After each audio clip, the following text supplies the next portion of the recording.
My dear students, welcome back. Amjad Sadiq hair.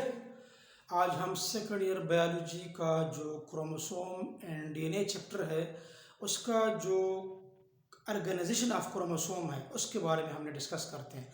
इससे पहले जो टॉपिक था बेसिकली वो किया था, वो कंपोजिशन ऑफ क्रोमोसोम के बारे में था। पूरा टॉपिक क्या है? Composition and organisation of chromosome. तो कंपोजिशन ऑफ क्रोमोसोम हमने पढ़ लिया। अभी हम आते हैं ऑर्गेनाइजेशन ऑफ क्रोमोसोम की तरफ कि क्रोमोसोम कैसे अपने आप को ऑर्गेनाइज करता है। तो इससे पहले हमने जो मैंने आपको पढ़ाया वो लेक्चर मैं आपको थोड़ा सा एक दफ़ा आपको दिखाता हूँ। थोड़ा सा ये कैमरे को मैं थोड़ा सा मूव करता हूँ।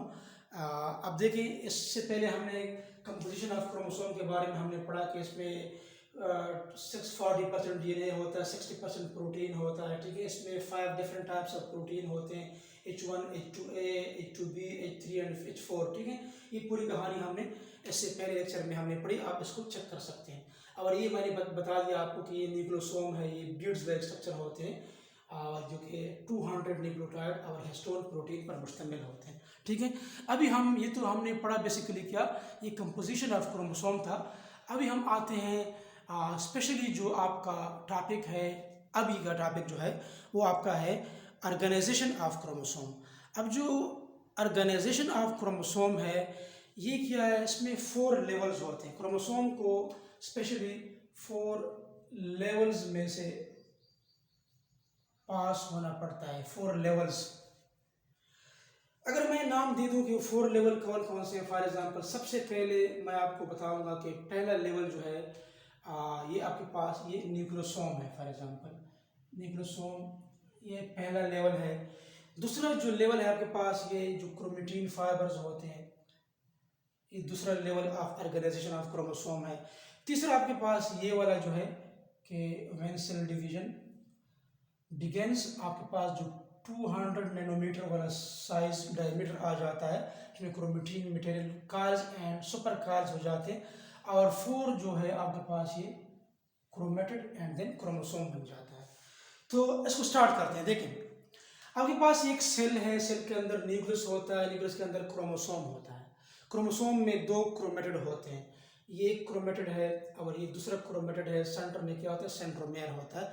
इससे पहले लेक्चर में हम डिटेल से डिस्कस कर चुके हैं, या स्ट्रक्चर ऑफ क्रोमोसोम में आप देख सकते हैं। अब इसी क्रोमोसोम का अगर हम न्यूक्लियस से निकाल ले, ठीक है, और इसी क्रोमोसोम का फिर हम एक छोटा सा सेगमेंट हम ले लें, छोटा सेगमेंट जो मैंने आपको इधर दिखाया है, ये ब्लू मार्कर से इसको मैं थोड़ा सा ब्लू से इंसर्कल करता हूँ कि ये पोर्शन मैंने क्रोमोसोम का लिया है। अब इसी क्रोमोसोम के अंदर क्या था, ये डीएनए के मॉलिक्यूल्स हैं। ये डीएनए का जो मॉलिक्यूल है बेसिकली जो आपको ग्रीन में नजर आ रहा है, ये 2 नैनोमीटर डीएनए का साइज होता है। ये एमसीक्यूज पॉइंट ऑफ व्यू से इंपॉर्टेंट है कि डीएनए का जो साइज है ये 2 नैनोमीटर होता है। अब ये डीएनए जो होता है ये बेसिकली ये क्रोमोसोम का पार्ट है। मतलब ये डीएनए बाद में क्या हो जाएगा इस तरीके से। फॉर एग्जांपल अगर मैं आपको इधर बता दूं कि ये डीएनए मॉलिक्यूल है, ये इस तरीके से कॉइल एंड रिकॉइल इस तरीके से क्या हो जाता है, सुपर कॉइल्स। ठीक है, और आखिर में आपके पास क्या बनाते हैं, ये क्रोमोसोम फिर बाद में बनाते हैं। इस तरीके से आपके पास क्या बन जाते हैं, क्रोमोसोम, रिप्लिकेट क्रोमोसोम आपके पास बन जाते हैं। इस तरीके से ये होता है। लेकिन आपको मैंने इधर काफ़ी डिटेल के साथ मैंने आपको दिखाया गया है कि किस तरह ये क्रोमोसोम बनाते हैं। अब क्रोमोसोम को हमने इधर लिया है, डीएनए को 2 नैनोमीटर डीएनए, ये कॉइल्स, रिकॉइल्स, सुपर कॉइल्स, ठीक है, इस तरीके से ये 4 लेवल में से पास हो जाता है और आखिर में आपके पास क्रोमोसोम ये वाला बन जाता है, ये क्रोमोसोम बन जाता है। लेकिन इसको फर्दर आपको समझने के लिए इसको इधर दिखाया गया है कि ये बेसिकली डीएनए जो होता है ये होता क्या है, इसके अंदर क्या होते हैं। तो थोड़ा सा आपको फिर फर्दर एक्सप्लेन किया गया है। मैंने उस मुनासबत से आपको डिफरेंट स्टेजेस के नाम, लेवल्स के नाम दिए गए हैं। इधर मैंने पहला लेवल दिया है, फिर दूसरा लेवल दिया है, फिर तीसरा लेवल दिया है, फिर चौथा लेवल दिया है। हालांकि ये यहाँ तक सुपर कॉइल्स तक, यहाँ तक ये कंप्लीट हो जाता है, बट आपको समझने के लिए मैंने फर्दर स्टेप्स दिए गए हैं। अब देखें तो क्या हो जाता है, ये जो डीएनए मॉलिक्यूल है बेसिकली जो 2 नैनोमीटर होता है, ये कॉइल्स हो जाते हैं, ये न्यूक्लियोसोम बनाता है 10 नैनोमीटर का डायमीटर। किस तरह, क्या इससे पहले लेक्चर में मैंने आप लोगों को बता दिया कि 8 हिस्टोन प्रोटीन है, ठीक है, ये 8 है। इसमें क्या कौन कौन से हैं, H2A है, H2B है, H3 है, H4 है, ठीक है, मीन 4 है और हर एक 2 होता है, तो ये 8 हिस्टोन प्रोटीन हो गए। ठीक है, 8 हिस्टोन प्रोटीन जो है इसको डीएनए जो होता है ये 2 टाइम्स रैप करता है, एनसर्कल करता है, 2 टाइम्स एनसर्कल करता है। इस तरह के मैंने आपको पहले जो न्यूक्लियोसोम का स्ट्रक्चर इधर बताया था, इस तरीके से ये रैप करता है और इसी डीएनए मॉलिक्यूल में जो 8 हिस्टोन प्रोटीन को 2 दफ़ा एनसर्कल करता है, इसमें 200 न्यूक्लियोटाइड्स होते हैं। इसमें कितने होते हैं, 200 न्यूक्लियोटाइड्स, इसमें 200 न्यूक्लियोटाइड होते हैं।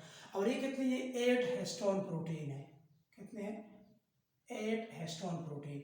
इन 200 न्यूक्लियोटाइड और 8 हिस्टोन प्रोटीन को क्या कहते हैं, इसको हम न्यूक्लियोसोम कहते हैं। It is called nucleosome. मैं आपको इधर दोबारा लिख लूं, न्यूक्लियोसोम बनाते हैं। अब ये न्यूक्लियोसोम है एक, अब ये दूसरा न्यूक्लियोसोम है। न्यूक्लियोसोम के दरमियान में क्या होता है, आपके पास एक और आपके पास हिस्टोन प्रोटीन होता है H1, जो मैंने आपको पहले बताया था, ये H1 है बेसिकली। इसको लिंकर डीएनए कहा जाता है, जो 2 न्यूक्लियोसोम के दरमियान में पाया जाता है, उसको लिंक करता है। तो जब ये आपके पास न्यूक्लियोसोम बना लेते हैं इस तरीके से, तस्बीह के दानों की तरह जो नजर आते हैं, इसका डायमीटर 10 नैनोमीटर होता है। ठीक है, ये पहला ऑर्गेनाइजेशन है, लेवल है। फिर बाद में क्या हो जाता है, ये जो न्यूक्लियोसोम है ये फर्दर इसकी कॉलिंग एंड रिकॉलिंग हो जाती है, फर्दर दोबारा कॉलिंग हो जाती है। ये 8 हिस्टोन प्रोटीन है, जो मैंने आप लोगों को बताया था इससे पहले कि जो इस phase synthesis phase of cell cycle है, जिसमें जो डीएनए और हिस्टोन प्रोटीन है ये कंप्लीटली डिसऑर्गेनाइज हो जाते हैं। देखिए, अब फिर बाद में फिर जब डीएनए की रिप्लिकेशन हो जाती है, फिर बाद में हिस्टोन और डीएनए फिर दोबारा ऑर्गेनाइज हो जाते हैं। वही चीज़ समझाने की मैंने कोशिश की है। अब ये दूसरा, जब ये फर्दर न्यूक्लियोसोम जब फर्दर रिकॉइल हो जाते हैं आपस में अपने एक्सिस के ऊपर, तो इस वक्त इसको हम कहते हैं क्रोमेटिन फाइबर, और it is also called solenoid. Solenoid mean एक राउंडेड किस्म का स्ट्रक्चर बना लेते हैं इस तरीके से। फॉर एग्जाम्पल आप बताऊँ कि फिजिक्स में आप लोगों ने पढ़ा होगा सोलेनॉइड के बारे में। फॉर एग्जाम्पल ये कुछ इस तरीके से एक स्ट्रक्चर बना लेते हैं, ठीक है। और इसमें क्या होते हैं, इसमें ये 8 हिस्टोन प्रोटीन होते हैं, 8 हिस्टोन प्रोटीन इस तरीके से। और जो H1 प्रोटीन होता है ये इधर सेंटर में अपने आप को इस तरीके से ऑर्गेनाइज करते हैं, एक राउंडेड स्ट्रक्चर बना लेते हैं, इसको हम कहते हैं सोलेनॉइड या क्रोमेटिन फाइबर। और यहाँ पर इसका जो डायमीटर होता है वो 30 नैनोमीटर होता है। ये क्रोमेटिन फाइबर जो होता है किस वक्त ये स्ट्रक्चर बनता है, तो ये एमसीक्यूज पॉइंट ऑफ व्यू से इंपॉर्टेंट है। During G1 and G2 phases, जो आपके पास सेल साइकिल में जो इंटरफेज है, स्पेशली उसका जो G1 है और G2 है, उस फेजेस में क्या होता है आपके पास क्रोमेटिन फाइबर जो होता है ये स्ट्रक्चर अटेन कर देता है, जो कि थ्रेड लाइक स्ट्रक्चर होते हैं। अब ये जो क्रोमेटिन फाइबर है शोज 2 रीजन्स, एक को हम हेट्रोक्रोमेटिन कहते हैं, एक को हम यूक्रोमेटिन कहते हैं। अब जो आपके पास स्पेशली जो हेट्रोक्रोमेटिन है ये क्या होता है, highly condensed and unexpressed region. ये हाईली कंडेंस्ड का मतलब ये है कि ये बहुत ज़्यादा कायल हुआ होता है इस तरीके से, highly condensed and unexpressed region, gene इसमें एक्सप्रेस नहीं होते। और जो आपके पास यूक्रोमेटिन होता है इसमें क्या होता है, ये नॉन कंडेंस्ड, ठीक है, ये इस तरीके से होता है, नॉन कंडेंस होता है, and genes are express, gene इसमें एक्सप्रेस होते हैं और अपने फंक्शन शो करते हैं। और फिर क्या होता है, also condense during cell division, cell division के दौरान फिर बाद में यूक्रोमेटिन में जो क्रोमोसोम है, जो क्रोमेटिन फाइबर है जिसको हम सोलिनॉइड कहते हैं, ये बाद में फिर क्या हो जाता है, कंडेंस हो जाता है, ताकि दोनों जो है क्या, ये भी कंडेंस है ताकि ये भी कंडेंस हो जाता है, ताकि दोनों क्या हो, यूनिफॉर्म हो। तो ये क्या है आपके पास, हेट्रोक्रोमेटिन और यूक्रोमेटिन होता है। ये बेसिकली हम इसके 2 रीजन आपको बता रहे थे क्रोमेटिन फाइबर का, जो दूसरा लेवल था। अब ये तीसरा लेवल ऑफ ऑर्गेनाइजेशन है क्रोमोसोम का, वो फिर ये है आपको जो 3 में मैंने आपको शो किया गया है। लेकिन ये जो बेसिकली जो आपको ग्रीन में नजर आ रहा है तो डीएनए मॉलिक्यूल है, और डीएनए तो आपको पता है कि ये डबल हेलिक्स होता है, डबल स्ट्रैंडेड होता है, इसलिए मैंने आपको दूसरा हिस्सा भी शो किया है। अगर आप इसको फर्दर मजीद देखें तो इसमें बेसिकली ये 2 स्ट्रैंड होते हैं। इधर तो मैंने आपको समझाने के लिए वैसे एक शो किया था, लेकिन बेसिकली क्या होता है, ये 2 होते हैं।